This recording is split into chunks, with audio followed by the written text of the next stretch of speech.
ఈ 15 నెలల ఎన్డీఏ కూటమి పరిపాలనలో మీ అందరికీ తెలుసు, ఈరోజు ప్రజలందరూ కూడా ఒక ప్రశాంతమైన వాతావరణాన్ని గడపడం ఒక ఎత్తు అయితే, ఒక పక్క నుంచి అభివృద్ధి కార్యక్రమాలు, ఒక పక్క నుంచి సంక్షేమ కార్యక్రమాలు, మరోవైపు నుంచి సమాజానికి దిక్సూచి, సమాజానికి జీవనాడి అయినటువంటి విద్య వైద్య విషయంలోని కూడా ప్రత్యేకమైన దృష్టి పెట్టి ఈరోజు ఎన్డీఏ కూటమి ప్రత్యేకంగా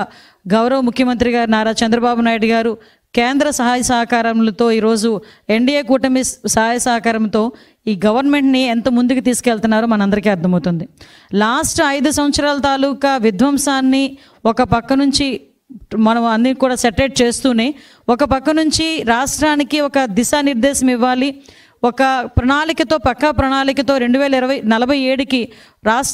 రాష్ట్రాన్ని ఒక నెంబర్ 1 స్థానంలో నిలబెట్టాలనే ఉద్దేశంతో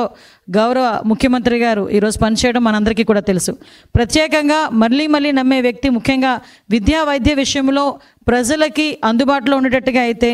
ఈ రాష్ట్రాన్ని మరింత ముందుకు తీసుకెళ్లగలమని బలంగా నమ్మిన వ్యక్తి గౌరవ ముఖ్యమంత్రి గారు చంద్రబాబు నాయుడు గారు. అయితే ఈ సమయంలో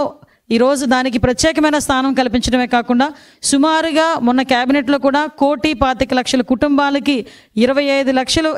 లక్షల వరకు కూడా ఎన్టీఆర్ వైద్య సేవ ద్వారా ఈరోజు వాళ్ళందరికీ కూడా వైద్య సహాయం అందించేదానికి నిర్ణయించడం ఒక పరిణామం అయితే, ఈరోజు ప్రత్యేకంగా ప్రతి ఒక్క కూడా మెడికల్ కాలేజీలు, అదేవిధంగా ఆసుపత్రులు ఉన్న చోట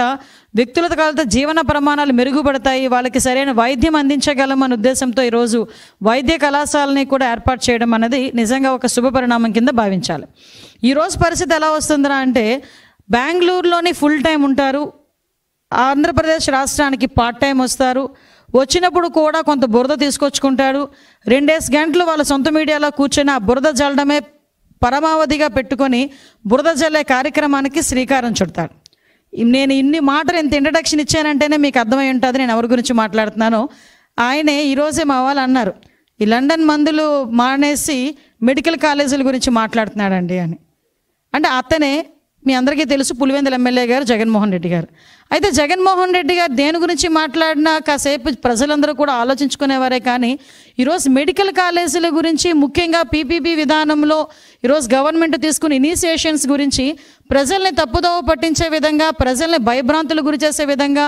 ప్రజల్లో ఒక కన్ఫ్యూజన్ క్రియేట్ చేసే విధంగా అతని తాలూకా ప్రయత్నం చూస్తుంటే అది ప్రయత్నం మాత్రమే. ఎందుకంటే ప్రజలు కూడా చాలా క్లారిటీగా ఉన్నారు,